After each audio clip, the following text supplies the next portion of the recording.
Jail की हल्की रोशनी में रियांश अपनी डायरी में कुछ लिख रहा था।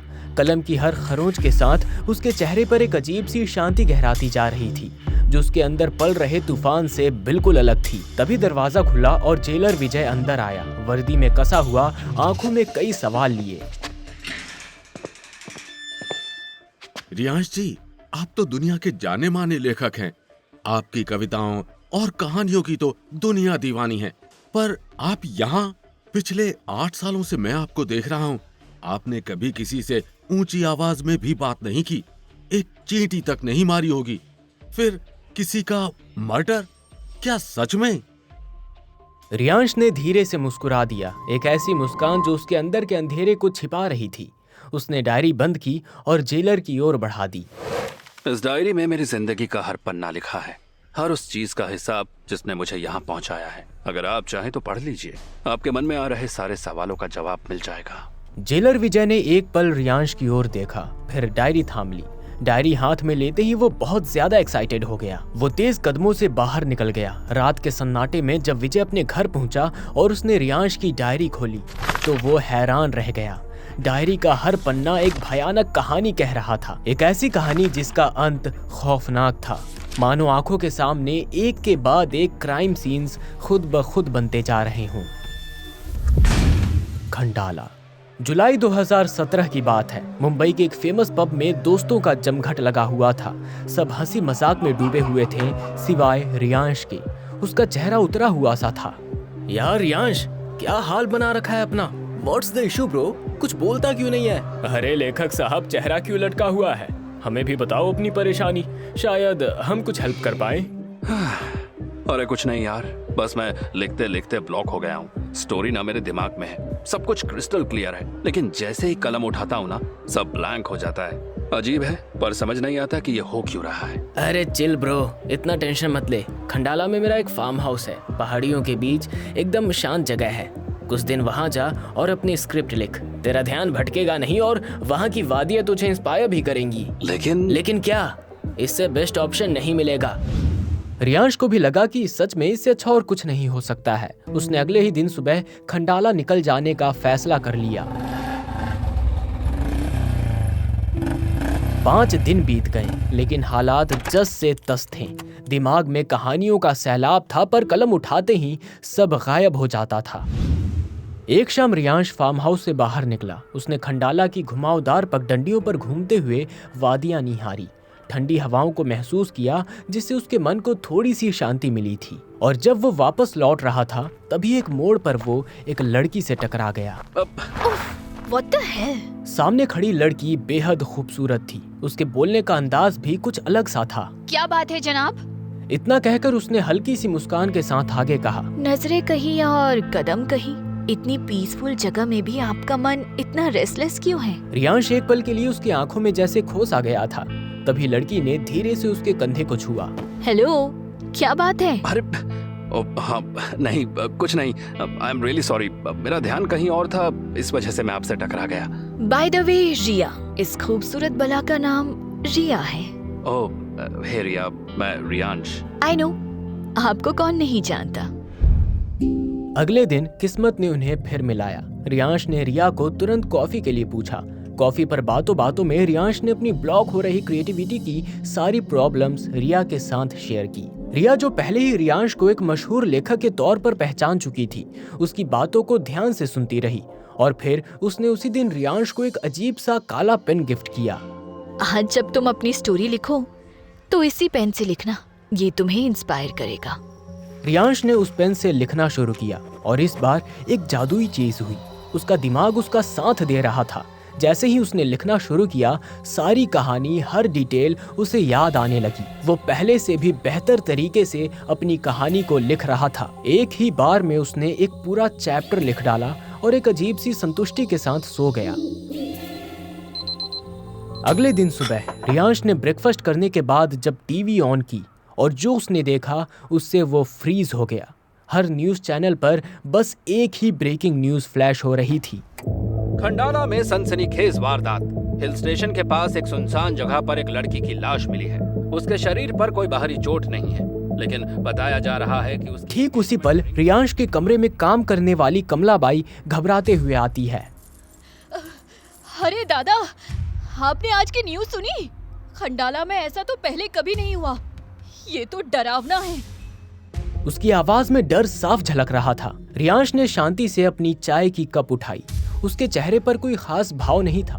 क्या बात है कमलाबाई, क्या कहना चाह रही हो? अरे रात में एक लड़की की लाश मिली है और उसके हाथ की उंगली कटी हुई है। अजीब है ना? बाहर निकलो तो हर जगह पुलिस ही पुलिस दिखाई देगी आपको। माहौल टेंस है। एक पल के लिए रियांश खामोश हो गया। उसने चाय की कप एक ही बार में खाली कर दी और एक फीकी सी पर एक अजीब सी मुस्कान के साथ कमलाबाई से कहा, कोई ना, तुम अपना काम करो। मैं आज पूरा दिन बिजी रहने वाला हूँ, तो मुझे डिस्टर्ब बिल्कुल मत करना। कमलाबाई के जाते ही रियांश अपने स्टडी रूम में चला गया। उसने अपना लैपटॉप खोला और आगे की स्क्रिप्ट लिखना शुरू किया, लेकिन तभी उसकी नज़र ऊपर लिखी अपनी ही स्क्रिप्ट पर पड़ी। उसे देखकर उसके हाथ ठंडे पड़ गए। चेहरे पर पसीने की एक बूंद टपक आई। ये एक साथ ठंड और गर्मी का एहसास था, क्योंकि बात ही कुछ ऐसी थी। What the hell? ये क्या है? How is this possible? Oh God, आखिर ये मैंने क्या किया? 2 साल पहले रियांश ने एक ऐसी स्टोरी लिखी थी जिसे उसने कभी किसी के साथ शेयर नहीं की थी। उसकी स्टोरी में एक सीरियल किलर ने रात में एक लड़की को मारा था और उसकी एंगेजमेंट वाली उंगली काट दी थी। और अभी अभी कमलाबाई ने जो कहानी सुनाई वो तो उसकी स्टोरी का पहला चैप्टर ही था। ये सच कैसे हो सकता है? मेरी कहानी रियल कैसे हो सकती है? रियांश ने अपने दोनों हाथों से सिर पकड़ लिया, जैसे दुनिया उसके सर पर आकर गिर गई हो। वो तुरंत अपने मोबाइल पर न्यूज़ स्क्रॉल करने लगता है।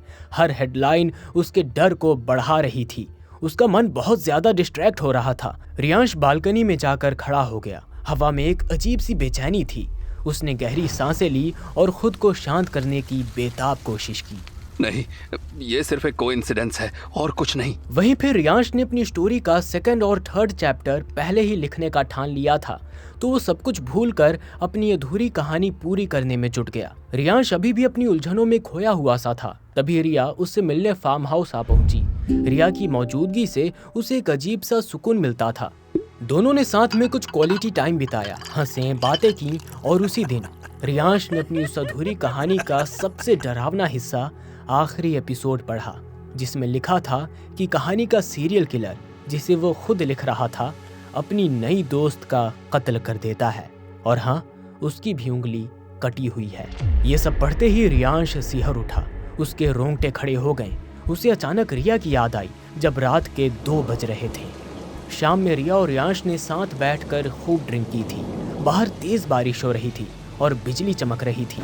रियांश ने रिया से वहीं रुकने का रिक्वेस्ट किया था, क्योंकि वो उसे तूफान में रात में अकेले नहीं छोड़ना चाहता था, या शायद छोड़ना ही नहीं चाहता था। रिया एक कमरे में सो रही थी। रियांश खुद पर कंट्रोल नहीं कर पाया। एक अंदरूनी आवाज, एक अजीब सी धुंध उसे खींच रही थी।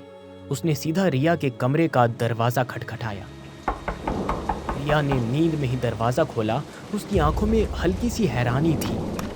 अब रियांश, इतनी रात को, इज एवरीथिंग ओके?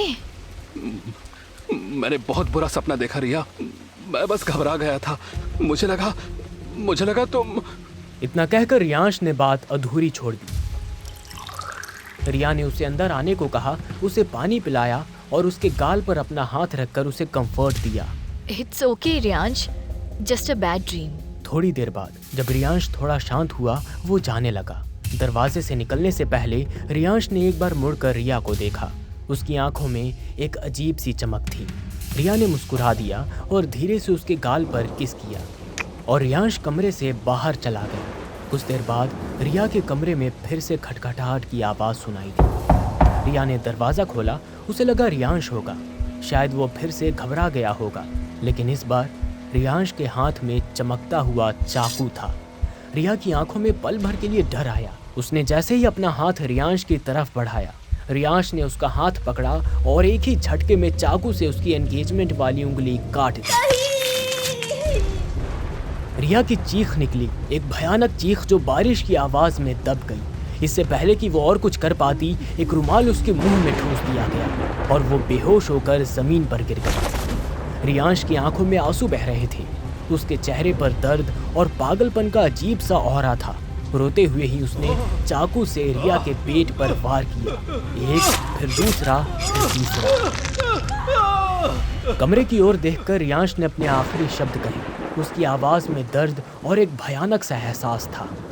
मुझे माफ करना रिया, लेकिन मेरी कहानी अधूरी नहीं रह सकती थी।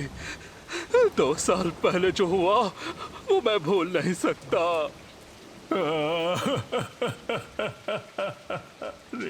रियांश फार्म हाउस के सबसे ऊपर वाले कमरे में गया। उसने एक पुरानी लकड़ी की अलमारी खोली। अंदर लगभग 6 कांच की बोतलें लाइन से रखी थी। हर बोतल में एक लड़की की कटी हुई उंगली फॉर्मेलिन में प्रिजर्व की हुई थी। ये उसका एक खौफनाक सच था। हर उंगली एक अधूरी कहानी का सबूत थी। वहीं एक खाली बोतल थी, मानो किसी का इंतजार कर रही हो। रियांश ने उसमें रिया की उंगली सावधानी से डाल दी। फिर उसने गहरा डरावना ठहाका लगाया। यह हंसी उस पागलपन की गहराई को दर्शा रही थी जिसे वो जकड़ लिया था। उफ निधि, तुमने मुझे ये क्या बना दिया।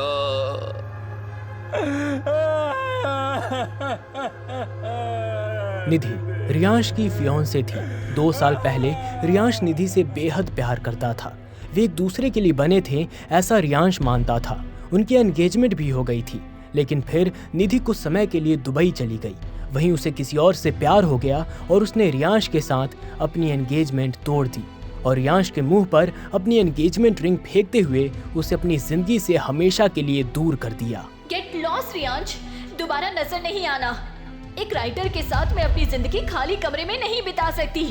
ये किस्सा रियांश अपनी जिंदगी में कभी भूल नहीं पाया। निधि का धोखा उसके जहन में एक जहरीले घाव की तरह बैठ गया था। उसे हर लड़की में निधि का चेहरा नजर आने लगा। हर लड़की में उसे धोखा और विश्वासघात की झलक दिखने लगी थी। यही नफरत, यही मेंटल ट्रॉमा उसे एक सीरियल किलर में बदल चुका था, जो वो खुद भी नहीं जानता था। वो अपनी अधूरी कहानी को पूरा करने के लिए, निधि से मिले धोखे का बदला लेने के लिए बेगुनाह लड़कियों की एंगेजमेंट वाली उंगलियां काट रहा था। उसकी कहानी अब सिर्फ कागज पर नहीं, बल्कि जिंदगी के कैनवास पर लिखी जा रही थी, खून से सने हुए पन्नों पर। नमस्कार, मेरा नाम है निखिल भास्कर, इस कहानी का सूत्रधार, और ये था आज का किस्सा द सीरियल किलर। दोस्तों, अगर आपको ये कहानी पसंद आई हो तो इस सीरियल किलर अर्नव मेहता की कहानी को जरूर देखिएगा। मिलते हैं किसी दूसरे वीडियो में। नमस्कार।